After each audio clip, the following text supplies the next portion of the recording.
It happened in seconds, one question, one pause. And suddenly, the man meant to lead Britain had nothing to say. Cameras kept rolling. The studio went quiet, and across the country, people felt it. This was not just an awkward moment on live TV. This was a political shockwave. Tonight, we break down the BBC clash that left Keir Starmer frozen, while Nigel Farage delivered a blow that may change the balance of British politics. The moment began like any other high-pressure BBC interview.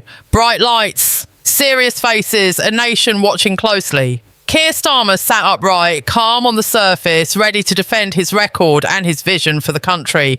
But tension was already in the air. Polls were tightening, trust in politics was fragile, and voters were hungry for clarity, not slogans.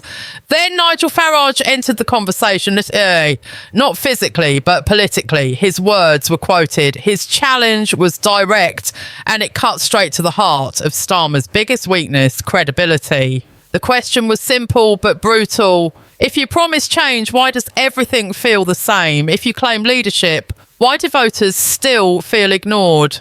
For a brief moment, Starmer tried to respond. His mouth opened, his hands shifted. But the words did not come. Seconds passed. On live television, silence is louder than shouting. The presenter waited, the audience leaned in, and that pause became the story. Farage's argument wasn't loud or dramatic. That's what made it dangerous. It was calm, sharp, and easy to understand.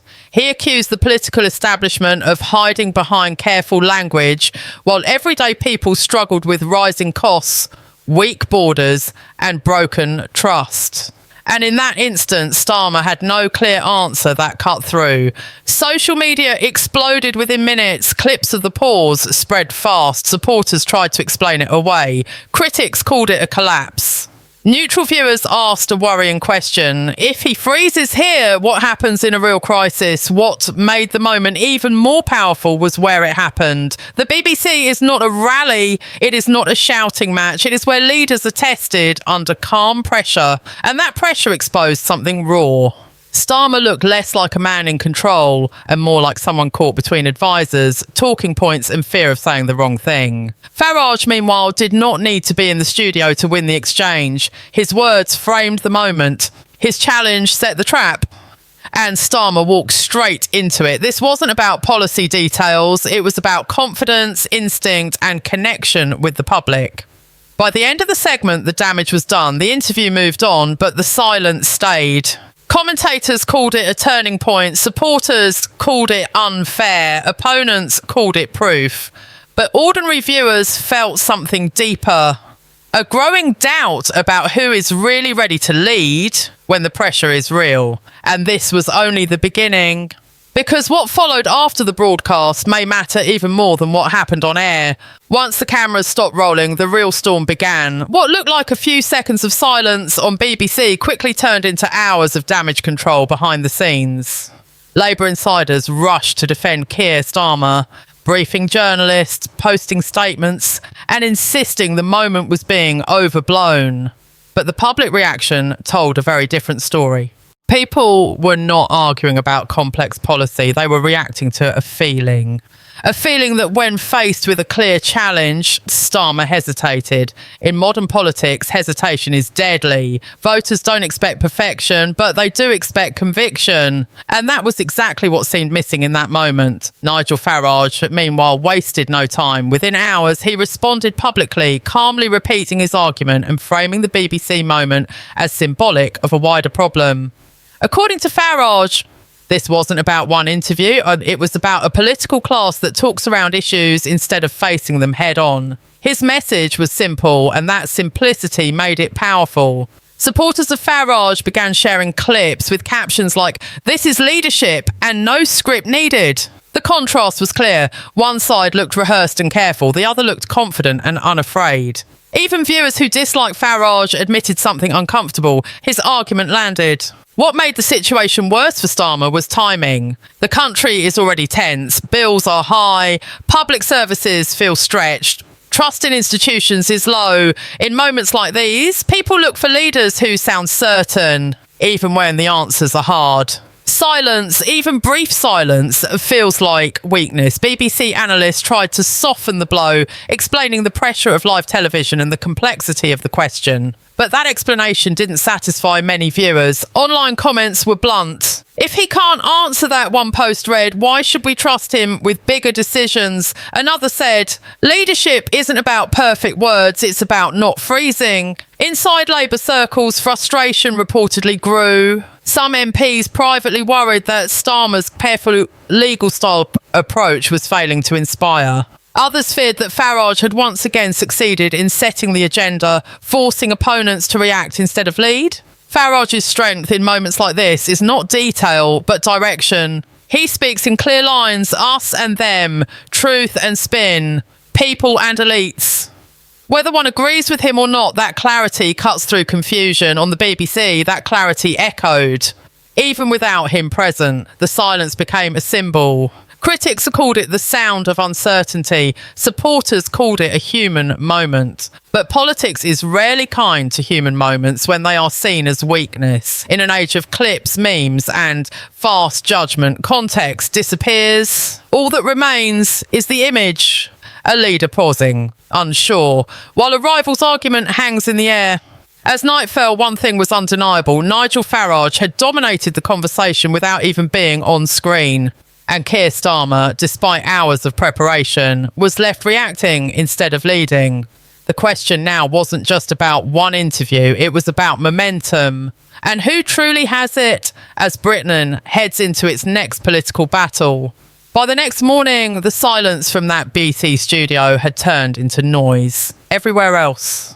Newspapers led with it, radio phone-ins circled it, social media kept replaying it.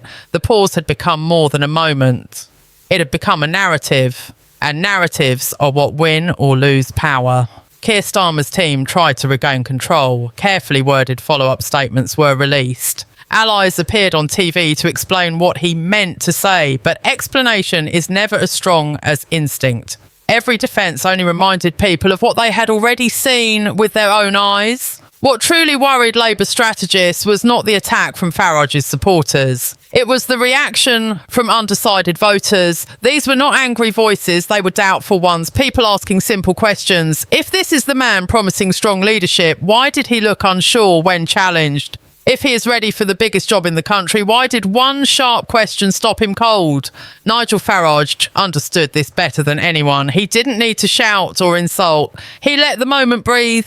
He spoke afterward in a measured tone, saying the pause proved exactly what many voters already feel, that modern politicians are trained to avoid risk, not to face it. That message struck deep because it matched a frustration that has been building for years.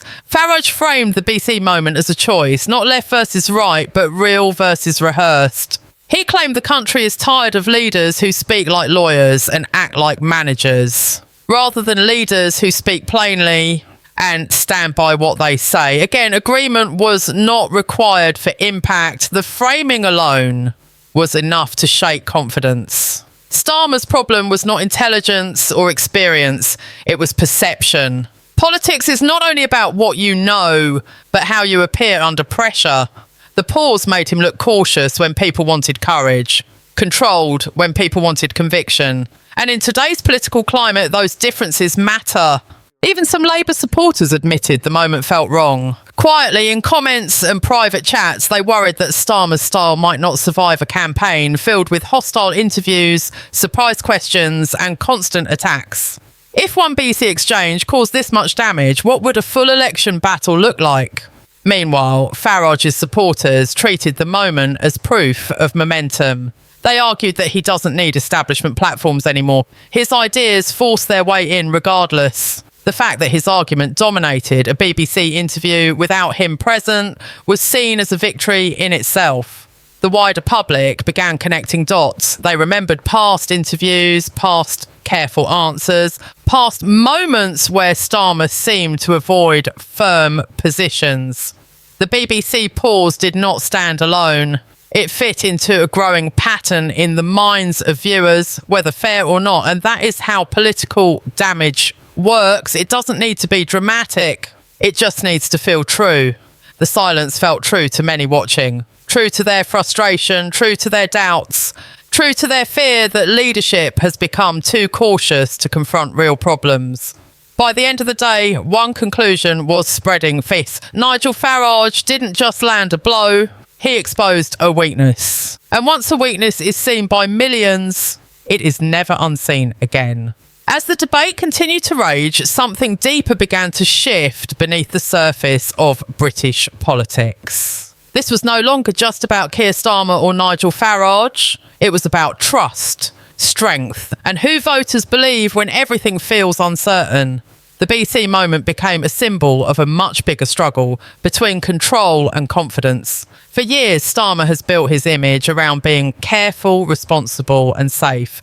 That strategy was meant to reassure voters tired of chaos. But the BC freeze flipped that idea on its head. Instead of looking steady, he looked restrained. Instead of looking thoughtful, he looked stuck. In a time when people feel pressure from all sides, restraint can look like distance. Farage understood this perfectly. He positioned himself not as a polished politician, but as a voice saying what others won't. His supporters argued that leadership is about instinct, not notes, about reaction, not rehearsal. And the BBC moment seemed to support that claim in the eyes of many watching. Political commentators began asking uncomfortable questions. Has British politics become so scripted that leaders are afraid to think out loud? Are interviews now performances instead of conversation? And if so, who benefits from that? The public or the politicians themselves? Starmer's defenders said the criticism was unfair. They argued that careful thinking is better than reckless talk, that silence can mean reflection, not weakness. And on paper, that argument makes sense. But politics is not judged on paper. It is judged in real time by real people reacting emotionally before logic ever arrives. What made the situation worse was Starmer's response after the fact. Instead of owning the moment and speaking plainly, his team leaned into technical explanations that only fed the idea that he lives inside briefings and strategy rooms, far away from everyday frustration. The gap between leader and voter felt wider. Farage, on the other hand, leaned into simplicity. He repeated his message without changing tone. Britain needs leaders who don't freeze, leaders who don't wait for approval, leaders who speak as clearly under pressure as they do at rallies. Each repetition strengthened the contrast. The BC incident also exposed a larger media problem. Broadcasters test leaders with sharp questions, but the public judges the response instantly. There is no rewind in politics. There is no second take. One pause can outweigh years of preparation. One moment can define a reputation. Inside Westminster, rivals took note. If Starmer could be shaken this easily, they wondered how he would handle global crises, economic shocks, or sudden security threats. These whispers didn't stay private for long. They leaked, they spread, and they hardened opinions. For undecided voters, the choice began to feel less abstract. It wasn't about party loyalty anymore. It was about presence. Who seems ready when things go wrong? Who looks comfortable when plans collapse? The BC pause forced people to imagine those scenarios, and some didn't like what they saw. By now, the damage had moved beyond one interview. It had become a reference point. Every future appearance would be judged against it. Every pause would be noticed. Every careful answer would be questioned. That is the true cost of a moment like this. And as the political temperature rose, one reality became clear. Farage had succeeded in reframing the fight, not as a battle of policies, but as a test of nerve. And in that test, many believed Keir Starmer had hesitated at the worst possible time. As the dust slowly began to settle, one truth refused to disappear. Moments like this do not fade quietly. They linger, they shape perception long after headlines change. For Keir Starmer, the BC freeze became a shadow following every move, every speech, every interview that came after. Voters started watching more closely, not just listening to what he said, but how he said it. Pauses felt longer, answers felt more measured. And even when he spoke clearly, the memory of that silence stayed in the background. Politics is unforgiving like that. Once doubt enters, it demands to be disproven again and again. Nigel Farage continued to benefit from the contrast. He didn't need to escalate. He didn't need to attack personally. He simply kept pointing back to the moment and letting people draw their own conclusions. Strength, he argued, is visible. Weakness reveals itself, and the public, not politicians, decides the difference. What made this clash so powerful was its simplicity. There was no scandal, no leaked document, no shouting match, just a question, a pause, and a reaction. In an age of noise, simplicity cuts deepest. People understood it instantly without experts explaining what to think. Some Labour supporters hoped the story would pass, that another headline would replace it. But this was different. This moment spoke to a deeper fear many already had. That politics has become too managed, too careful, too afraid of honesty.